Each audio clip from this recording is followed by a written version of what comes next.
नमस्कार मैत्रिणींनो, आज आपण पिठलं किंवा पातळ झुणका कशा प्रकारे बनवायचा आहे ते पाहणार आहे। त्यासाठी मी कढईत 4 ते 5 चमचे तेल घातले आहे। तेल थोडं गरम करून घेऊ। त्यात आता आपल्याला जिरं मोहरी घालून घ्यायचे।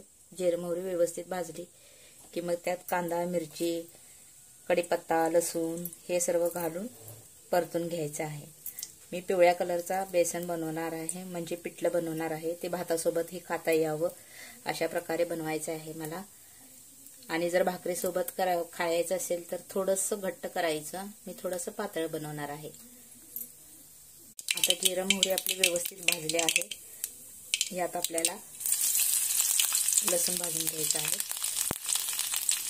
लसूण भाजला की मग कढीपत्ता व्यवस्थित भाजून घ्यायचा आणि मग कांदा घालून घ्यायचा। कांदा मी बारीक एकदम कापला आहे। तुम्हाला कसा हवा आहे तसे तुम्ही कांदा कापू शकता। त्यात टोमॅटो देखील घातलं तरी चालतं, पण उन्हाळ्याचे दिवस आहे म्हणून टोमॅटो घातला नाही। आणि ह्याला आता चांगलं भाजून घ्यायचं आपल्याला। जास्तीचा मसाला न वापरता जेवढ्या आहे तेवढ्यातच साध्या पद्धतीने मी बेसन बनवत आहे। ते एकदम रुचकर लागतं व खायलाही छान लागतं। करून बघा, केल्याशिवाय आपल्याला कळत नसतं। म्हणून मी सांगते की ज्या घरात आपली सामग्री आहे त्यापासूनच जास्तीत जास्त जेवण बनवण्याचा प्रयत्न करावा। कांदा आता आपला व्यवस्थित भाजला गेला आहे। त्यात आता मी 1 चमचा हळद घालते आणि यातच मीठ घालून व्यवस्थित मिक्स करून घेऊया। तेलात मीठ घालण्याचे कारण म्हणजे तेलात मीठ व्यवस्थित घालून घेतले की ते व्यवस्थित सर्व कडेला लागतं आणि बेसन व्यवस्थित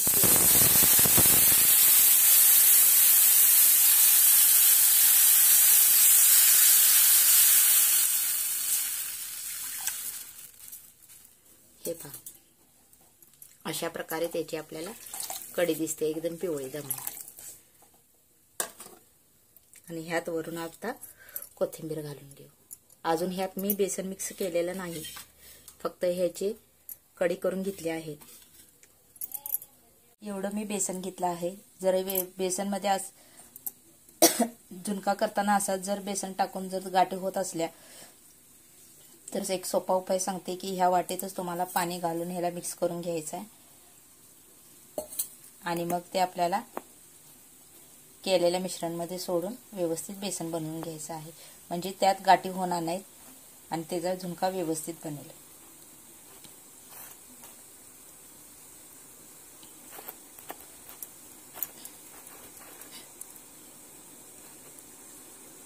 तर मी अशा प्रकारे करून घेतले आहे। आता ते आपल्याला आदानमध्ये सोडा। आपला आदान तयार झाला आहे।